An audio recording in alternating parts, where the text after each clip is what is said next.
इमरान खान के साथ जो सलूक करवा रखा गया है, इनको अंदाजा नहीं है चीजें बदलते देर नहीं लगती। इतनी बदकिस्मत हुकूमत मैंने नहीं देखी कभी जिंदगी के अंदर। आखिरी बाजी खेल रहे, ये पारा क्यों गर्म किया जा रहा है? इनको इकोनॉमिक सपोर्ट चाहिए ना, उसी से बचेंगे ना। इकोनॉमिक सपोर्ट क्या कर लेगी जब मुल्क में आग लग रही होगी? सारे साथ इमरान खान से खौफजदा। पाकिस्तान के अंदर एक ऐसा डिसीजन किया जा रहा है कि जिस डिसीजन के बहुत खौफनाक नतीजे निकले। एक शख्स के खौफ ने इस मुल्क को तबाह बर्बाद कर दिया। अगर ये मूवमेंट चली तो फिर किसी का घर सलामत नहीं।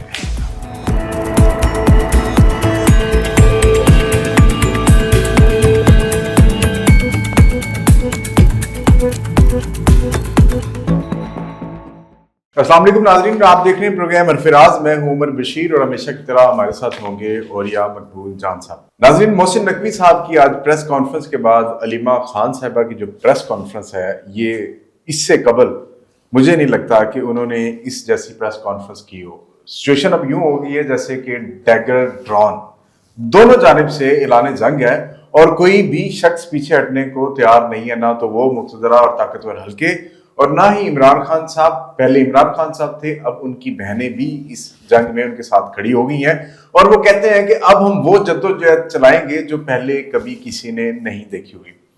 लेकिन सारा मीडिया, सारा सोशल मीडिया इस वक्त इमरान खान साहब की आंख और उनकी सेहत के हवाले से सूरत हाल पर तवज्जो मरकूज किए हुए है। लेकिन उसके साथ साथ दूसरी जानिब बैरून ममालिक यानी कि अमेरिका में एक पीस बोर्ड की 19 फरवरी को मीटिंग होने जा रही है, जिसमें गालिबन हमारे वज़ीर आज़म साहब और मुमकिन तौर पर फील्ड मार्शल साहब भी उस मुलाकात में वहां पर मौजूद होंगे। उस मुलाकात के हवाले से औरिया साहब ने आज एक रिपोर्ट तलाश की है, ताज़ा तरीन रिपोर्ट है। मैं भी पढ़ के हैरान हुआ। औरिया साहब की बड़ी अच्छी वैसे रिसर्च की स्किल्स हैं, तो वो कहीं ना कहीं से कोई चीज ढूंढ निकालते हैं, तो इस पर गुफ्तगू करते हैं। और उसके साथ साथ वो एक सर्वे का भी जिक्र कर रहे थे। अस्सलाम वालेकुम सर। सर, मेरा ख्याल है आज आपने सिवाय रिसर्च के और कुछ नहीं किया ना? मैं गुज़िश्ता तकरीबन एक हफ्ते से इस चीज का जायजा ले रहा था कि पाकिस्तान के अंदर इस वक्त इमरान खान जो है उसके साथ इस तरह का सलूक क्यों रवा रखा जा रहा है कि पाकिस्तान के अंदर मुकम्मल तौर पर पब्लिक जो है वो इंतजामिया के साथ गुत्थम गुत्था हो जाए। ठीक है। और इस सारे जैसे कहते हैं रौले के अंदर एक और काम कर लिया जाए, तो इसलिए मैं उस तरफ भी लगा हुआ था कि क्या सूरत हाल है। आप अंदाजा करें, पहले तो उसमें ये मेरे पास आज से सिर्फ 4 घंटे पहले बरतानिया की हाउस ऑफ कॉमन्स की लाइब्रेरी में ये रिपोर्ट जमा हुई है, board of peace and national transitional committee के ऊपर। ठीक है जी, ये उनकी रिसर्च ब्रीफिंग है जो कि तमाम एमपीज को बरतानिया के लोगों को दी गई है। ये वहां से वो निकाल के उसको पढ़ेंगे, ये एक जगह। लेकिन सबसे पहले आम तरीन बात यह है कि इस एक हफ्ते के अंदर इमरान खान के साथ जो सलूक करवा रखा गया है, मेरा ख्याल है कि पाकिस्तान की नहीं दुनिया की आलमी तारीख के अंदर ऐसा सलूक कभी चंगेज खान के जमाने में हम सुना करते थे, या नाजीज करते थे या और इस तरह के जालिम लोग किया करते थे। पाकिस्तान में इस तरह का सलूक नहीं रवा रखा गया। और सबसे बड़ी बात यह है कि तमस्कर उड़ाने वाले जो है वो लगाए हुए हैं। वो जो टीवी पे आकर जिस मुल्क का सदर पाकिस्तान एक कैदी के हवाले से, सदर पाकिस्तान जो है वफाक की अलामत होती है और सदर पाकिस्तान की अपनी रेपुटेशन पाकिस्तान के अंदर भी, पाकिस्तान से बाहर जो है वो कोई ठगी छुपी बात नहीं है। जो उनकी जिस तरह की उन्होंने जेलें काटी हैं सबको पता है। तो इस जिसे कहते हैं जिस तरह की गुफ्तगू फरमा रहे हैं, उसकी बुनियादी वजह यह है कि वो चाहते ये हैं कि पाकिस्तान के अंदर एक पारा जो है वो गर्म हो। कभी नहीं चाहा जाता। मैं एडमिनिस्ट्रेशन में रहा हूं, कभी नहीं होता कि अवाम के अंदर लोगों को ज्यादा से ज्यादा मुश्तिल किया जाए। ठीक है। मैं सोचता था जैसे क्यों हो रहा है। तो अगर इमरान खान की इस सारे के सारे सिचुएशन के अंदर डॉक्टर्स को ले जाया जाता, सब कुछ किया जाता, तो और कुछ नहीं, तो मामला किसी न किसी हद तक ठंडा हो जाता। बिल्कुल ऐसे ही है। लेकिन जैसे वो कहते हैं अलीमा खान कि मुझे नहीं जाने दिया गया, मेरी बहन डॉक्टर उस्मा उसको नहीं जाने दिया गया, उसकी तीसरी बहन को नहीं जाने दिया गया, फिर एक और डॉक्टर जो उनके फैमिली का था जो कि अब बाहर से आया हुआ था उनको नहीं जाने दिया गया, फिर एक और जिसको, फिर उन्होंने जिस हॉस्पिटल का कहा उसके नहीं जाने दिया। ये सारा कुछ बुनियादी तौर पे करने का मकसद ये था कि पाकिस्तान के 25 करोड़ अवाम के अंदर देखा जाए कि क्या वो इमरान खान के लिए मुश्तिल होते हैं या नहीं होते। मतलब इतनी बदकिस्मत हुकूमत मैंने नहीं देखी कभी जिंदगी के अंदर कि जो ये टेस्ट करने पे आए कि कौन से लोग हैं और कहां के लोग हैं जो मुश्तिल होते हैं, कहां से रिएक्शन आ सकता है। इस दौरान मरीम नवाज ने पूरे के पूरे सूबे के बारे में एक इंतहाई घटिया रिमार्क्स दिया। ठीक है, मतलब आपको बहुत ज्यादा पंजाबी होने का नाज है तो आप अपने पंजाबीपन पे नाज करते रहे, जाए अमृतसर में जाकर उनके साथ तलकात बनाए, उनके साथ पिटू गर्म करने जो मर्जी करें, लेकिन आप पूरे के पूरे अमृतसर में है ना जाती उमरा जी, वो तो ज्ञानी जैल सिंह बता गया कि जाती उमरा में कौन कैसे रहता था। ठीक है, वो छोड़ दें कहानियां, हम कहानियों में नहीं पढ़ते, लेकिन आप पूरी की पूरी नेशन को, पूरी की पूरी पश्तून कौम को के पत्थर के उस दौर में रहते हैं। वो भाई 40 साल से तुम्हारी जंग लड़ रहे हैं, 40 साल से केपीके जो है 1979 में उन्होंने जंग शुरू की थी अफगानिस्तान में जी हाँ। और वो कहता होता था, वली खान कहता था, जिसकी धरती पर आग लगती है वही तपती है ना। और उस वक्त महमूद खान आज ठीक कहता है, कहता है 4 जिलों की फौज है। और यही बात उसने ताला मैंगल ने आपके बाप नवाज शरीफ के सामने खड़े खड़े कही थी। ये पारा क्यों गर्म किया जा रहा है? ये पारा इसलिए गर्म किया जा रहा था कि मैं आज भी समझता हूं कि पाकिस्तान के अंदर एक ऐसा डिसीजन किया जा रहा है कि जिस डिसीजन के बहुत खौफनाक नतीजे निकले और होने वाला है, जल्द होने वाला है। मैं आपको बताऊं, इजाज सफी गिलानी जी, गैलप वाला जमात इस्लामी की परवरदा और उनके वो थे अपना थे कराची यूनिवर्सिटी के वो थे, और बड़े जबरदस्त किस्म के शानदार किस्म की गुफ्तगू, लच्छेदार गुफ्तगू करना।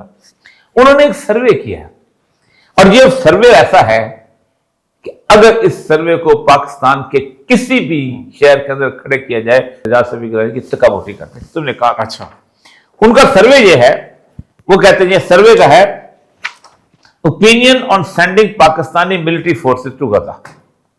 ठीक है जी, ये उसका उन्होंने वो कहा है कि इसके अंदर ये उनका सैंपल प्रोफाइल है। अच्छा, ठीक है जी, 51% मेल लिए हैं, 49% जो है फीमेल लिए हैं। ठीक है, age of the respond up to 30% age के लोग तो 39% थे। अच्छा, 46% जो ये थे अपना 30 से 50% और 14% 50 से ऊपर थे। इन सारे लोगों ने मिलके एक कहा है कि 78% लोग पाकिस्तान के हैं जी कितने 78% लोग पाकिस्तान के support for sending the Pakistani military to Gaza is high with 78% of the men and 68% of the women in favour, while in urban areas show greater support। 84% Pakistan की अर्बन एरिया में रहने वाले कहते हैं फौज भेजो Gaza, compare to the rural area 67%। ये मेरे सामने ये पूरे का पूरा वो चार्ट का वो चैनल, ये देखें 78% और ये 68%। ठीक है, और उसके बाद उन्होंने अगला देखें जनाब।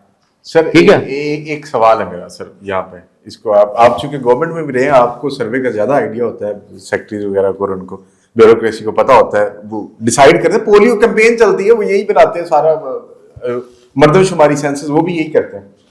1 2 3 4 लोग हम इस रूम में बैठे हुए हैं, इन्होंने कोट किया कि 78% पॉपुलेशन से इनमें एक आपको कोई मिला इनसे? नहीं वो मैं बताता हूं, वो नहीं, वो रिसर्च नहीं मिला। मैं बताता हूं रिसर्च की टेक्निकलिटी बताता हूं। सर सैंपल सर्वे उसका भी कमाल होता है, मैं रिसर्च 5 साल पढ़ाई है। अच्छा ठीक है, 80 अच्छा जी, लोकेशन ब्रेकडाउन भी अर्बन वेरिएबल। अच्छा अब आ जाए आप, वो कहते हैं while military action commands the largest share of the support, one in Pakistani still see diplomacy and humanitarian aid as the better path। एक में से 1 in 3 Pakistani still see diplomacy। वो कहते हैं while military action commands the largest share of the support, वो कहते हैं फौजी एक्शन बहुत जरूरी है। 44% जो है उन्होंने कहा है फौजी एक्शन, मिलिट्री एक्शन, फौजी कार्रवाई जरूरी है। कहां पे? ठीक है, डिप्लोमेट सफारती और इंसानी इमदाद बेहतर रास्ता है। ये 33%, 44% ने कहा कि जाएं हमास की ऐसी की तैसी, पाकिस्तान को इस मामले में दूर रहना चाहिए, ये सिर्फ 7% ने कहा है। हालांकि पाकिस्तान के अंदर मैं समझता हूं 90% लोग कहते हैं कैसा नहीं होना चाहिए, ठीक है, और जो जिनको नहीं मालूम ये है, ठीक है जी। अब आ जाए जनाब, ठीक, nearly 1/3, 27% see high risk to Pakistani soldiers' life, while similar share 32% view the risk as low। कि सिर्फ 27% कहते हैं कि पाकिस्तानी फौजी जाएंगे तो उनकी जानें जो है ना खतरे में। हमास वाले तो बेचारे मिस्कीन लोग हैं ना, उन्होंने क्या उनसे गोली वोली चलानी, उन्होंने कहा ना अपने भाई आए हैं, आए हमें मार ले, ठीक है जी।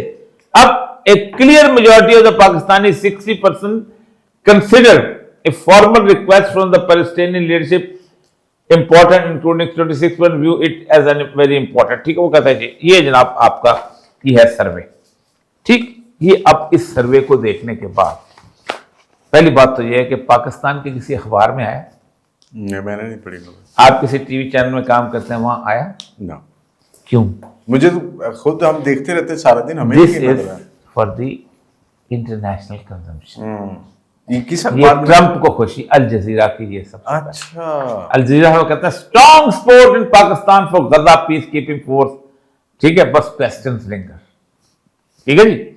A new survey indicate nearly 3/4 of Pakistani support deploying troops to Gaza Strip as part of the international stabilization force।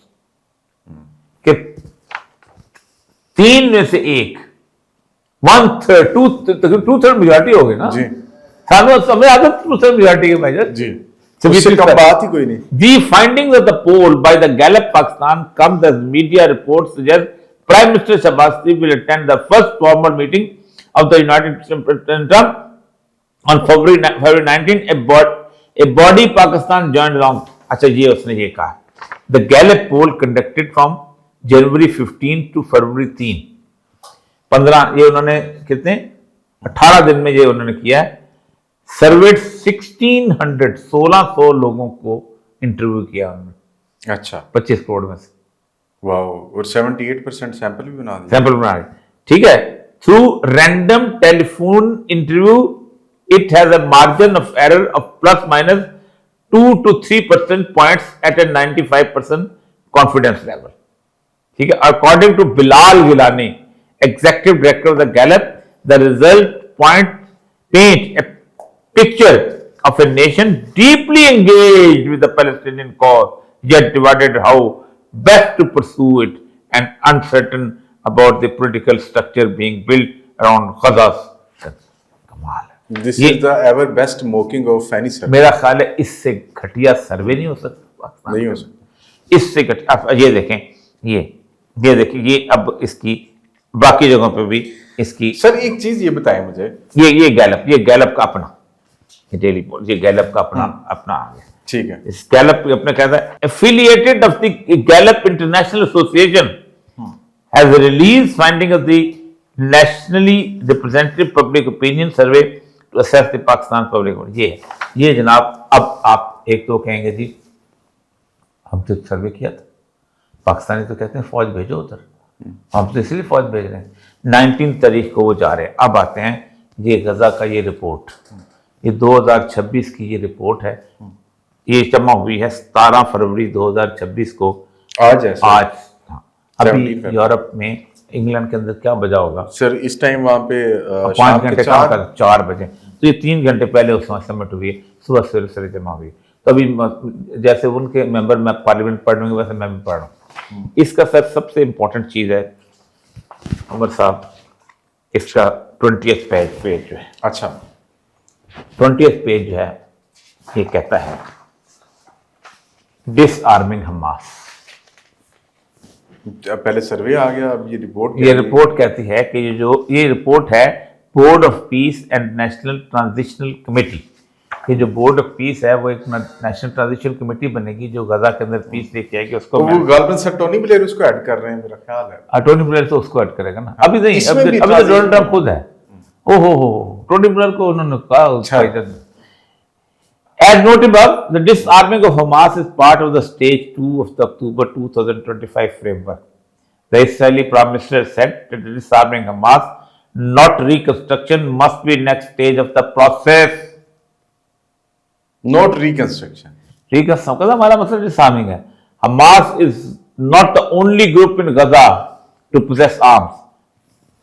ये भी बस वो उन्होंने आगे अच्छा इसके बाद आगे जो उन्होंने ये कहा, हाँ इसराइली फौज भी तो हथियार रखती है ना। UK support for disarming Hamas. Speaking in January 2020, Foreign Secretary Yeti Cooper said that this decommissioning Hamas weapons, decommissioning कहते हैं कि हम प्रॉपर ब्यूरोक्रेटिक वर्ड, ठीक, was one of the UK's 3 priorities in the Gaza alongside establishing the national transition.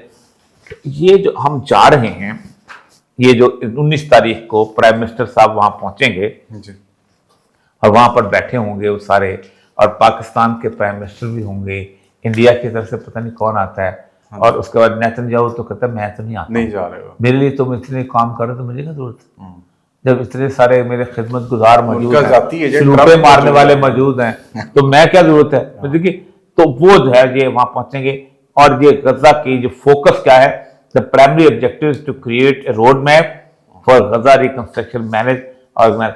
ये sir ये है तकलीफ से तरीन बात, और ये इस वक्त उन्होंने ये किया।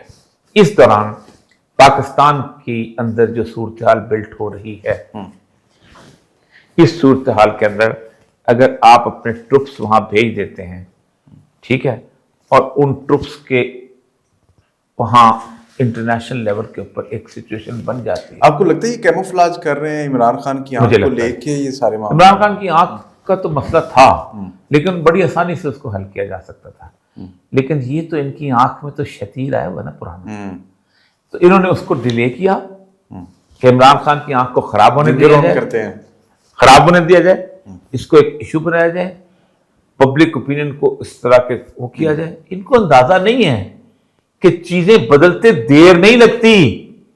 77 में मूवमेंट चली थी एक इलेक्शन की धांधली की, अब 15 दिन में उस तरह की मूवमेंट बन गई थी। अब हालत ये थी कि लोग कहते हैं कि अब तो जान कुर्बान करनी है।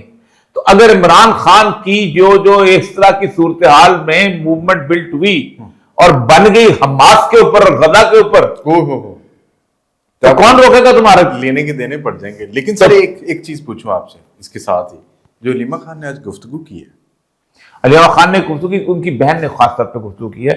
उन्होंने कहा है कि मुझे इमरान खान ने एक बात मना किया था, नहीं बात की थी, मुझे हौसला नहीं पड़ा उस वक्त आखिरी जब मुलाकात। अच्छा, उसने कहा कि मुझे हौसला नहीं पड़ा, उसने कहा कि मुझे उन्होंने कहा कि अपना मुझे मारने के प्रोग्राम में, कहा ये मार देंगे, और मेरी मारने का जो जिम्मेदारी है वो जो ट्वीट भी अक्सर कर देते हैं नाम ले जी आसम मीर का नाम लिया, और आज तो उन्होंने खुल के चैलेंज किया है। खान साहब ने मुझे कहा, सबसे पहले जो बात की जो मैंने नहीं बताई कि मेरे अंदर हिम्मत नहीं थी वो बताने की, मैंने उनको भी जेल में कहा था कि मैं ये बात नहीं करूंगी, बाहर ने कहा जी करो, और मैंने कहा मैं नहीं करूंगी। मगर आज जब ये सारी मैं चीजें देखी हैं और जो उनकी हालत है, उन्होंने मुझे कहा, कहते ये मुझे मार देंगे, इन्होंने मुझे मारने का प्लान किया है, ये मुझे मार देंगे। अब इस सूरत हाल के अंदर आप ये देखें कि आपकी लीडरशिप है, मोहसिन नकवी साहब यहाँ पर सारे कार्ड्स एस्टेब्लिशमेंट ने अपने नंगे कर दिए, बड़े बोंडे। अली अमीन गंडापुर नंगा, उन्होंने जो स्टेटमेंट दी, अच्छा वो दूसरा क्या नाम है, वो मरवत साहब, वो भी गया। यानी आप अंदाजा करें, मुझे तो चेयरमैन पीटीआई जो बैरिस्टर गौहर साहब, वो जो कहते सारे एस्टेब्लिशमेंट ने, मुझे लगता है आखिरी बाजी खेल रहे हैं, और इस बाजी की एक ही मकसद है कि हमें ट्रंप आके बचा देगा। जब हम गजा फोर्स भेजेंगे, या इसराइल बचा देगा, या ट्रंप बचा देगा, या इंटरनेशनल फोर्स। इनको इकोनॉमिक सपोर्ट चाहिए ना, उसी से बचेंगे ना। इकोनॉमिक सपोर्ट क्या कर लेगी जब मुल्क में आग लग रही होगी? वो कहते हैं कि हम सियासत, आप मुझे बताइए, आप देखें दो तरीके थे ना, रिलीजियस फोर्सेस उठती, मुरीद के कर दिया, पॉलिटिकल फोर्सेस उठती, 26 नवंबर कर दिया, ये दोनों हो गई ना। इनको अंदाजा नहीं कि ये दोनों जो हैं वो एक किस्म की एक मिसाइल्स हैं जो अपने दफन कर दें, जो अचानक उठ जाएंगे। ये सप्रेस किया जब जाता है ना, तो उसको एक वक्त उसके होता है कि वो अपने ग्रो करता है आतिफ की तरह, लेकिन इस सारी सूरत हाल में सर एक बंदा होगा जो दूर से बैठा देख रहा है और वो कह रहा है, मजे ले रहा है कि वाह वाह क्या लड़ाई हो रही है। Who has orchestrated this all the scenarios? कौन? नवाज शरीफ। मेरा ख्याल है कि शायद उसको मजा लेने की जरूरत न पड़े इस वक्त। उसकी क्यों? वजह पता है ना, उसकी एक बुनियादी वजह ये है, देखिए उसकी एक बुनियादी वजह ये है कि अगर खुदा न खास्ता, अल्लाह ना करे कि ये सूरत हाल हो जो मैं देख रहा हूँ, कि अगर ये मूवमेंट चली तो फिर किसी का घर सलामत नहीं रहेगा, बड़ी खौफनाक होगी। उसकी एक वजह है, उसकी वजह है कि मैंने कभी सोशल मीडिया में ऐसे पहले मूवमेंट के अंदर इतनी गंदगी गलाजत नहीं देखी थी। एक दूसरे की पगड़ियाँ उछालते, एक दूसरे के घरों की बीवियों को, बेटियों को जिससे पामाल होते नहीं देखी थी, और लोगों का गुस्सा नहीं देखा था इस तरह का। ये बहुत खौफनाक गुस्सा है। ये बिल्कुल नवाज शरीफ जो है, अगर आप समझते हैं कि मैं बहुत उसे देख रहा हूँ, ऐसा नहीं है, बिल्कुल नहीं देख। इसी अगर तो उन्होंने इसी शहर में रहना है तो फिर आता है, तो फिर तो नहीं देख सकते। लेकिन अगर एवन फील्ड चले जाना है तो फिर वो देख सकते हैं, नहीं। लेकिन फिर एवन फील्ड से वापस नहीं आया जा सकेगा। तो फिर आते क्यों नहीं सामने? मियां साहब के पास तो बड़ा अच्छा मौका है, बिठाए मामला तल करो। नहीं, कोई नहीं हटाना चाहता। मैं बताऊं आपको, जहां जिस नवाज शरीफ को मैं जानता हूँ, नवाज शरीफ बहुत रिवेंजफुल आदमी है। अच्छा, बहुत रिवेंजफुल है। तो फिर मैं ठीक कह रहा हूँ, मजा तो ले रहे हैं। नहीं, ये सारे रिवेंजफुल हैं, ये सारे सियासतदान, असल में ये सारे सियासतदान इमरान खान से खौफजदा हैं। एक शख्स के खौफ ने इस मुल्क को तबाह बर्बाद कर। सिर्फ उनके खौफ से ज्यादा एक और चीज भी तो ज्यादती भी नवाज शरीफ के साथ हुई है। मेरी सिंपैथी से नवाज शरीफ के साथ है। ये अखबार का ऊपर वाला बल्कि पूरा पेज था, आपने छाप के कहा वजीर आजम। तो ये इमरान खान ने तो नहीं किया ना। नहीं, जिन्होंने किया उनसे तो बदला ले सकते थे ना। उनसे तो पुराना बदला ले रहे हैं, ये समझते नहीं है, वो समझते नहीं। उनसे तो वो 1991-2 से 93 से बदला ले रहे हैं, जब उन्होंने कहा था मैं डिक्टेशन नहीं लूंगा। ये किसी की अकल में नहीं आती। अमीनुल्लाह खान रईसानी ने यहाँ बैठ के कहा था कि मैंने अमेरिकन रिपोर्ट जमा कराई थी पंजाब इंटेलिजेंस की कि ये ग्रेटर पंजाब बनाने के टास्क पे लगा हुआ है, और वो उस वक्त सफीर थे लेबनान सीरिया में, और सफीर की रिपोर्ट को छोटी रिपोर्ट नहीं होती। बिल्कुल ऐसी है सर बहुत शुक्रिया आपके कीमती वक्त का। नाज़रीन, अलीमा खान साहबा की जो आज की प्रेस कॉन्फ्रेंस थी उसमें बड़े वाज़ेह पैगामात थे, अवाम के लिए भी थे और रियासत पाकिस्तान के लिए भी, और पाकिस्तान के अंदर सियासी जमातों के लिए भी बड़े अहम पैगामात थे। चूँकि जब पब्लिक मूवमेंट इरप्ट होती है ना, तो फिर वो जैसे औरिया साहब फरमा रहे थे कि वो किसी को नहीं देखती कि ये कौन सा लीडर है और किस जमात से इसका ताल्लुक है। वो फिर हर वो चीज़ कर जाती है जो उसे नज़र आती है, वो उसे ज़ेर करके गुजर जाती है। इजाज़त दीजिए, इंशाल्लाह फिर मुलाकात होगी। अल्लाह हाफ़िज़।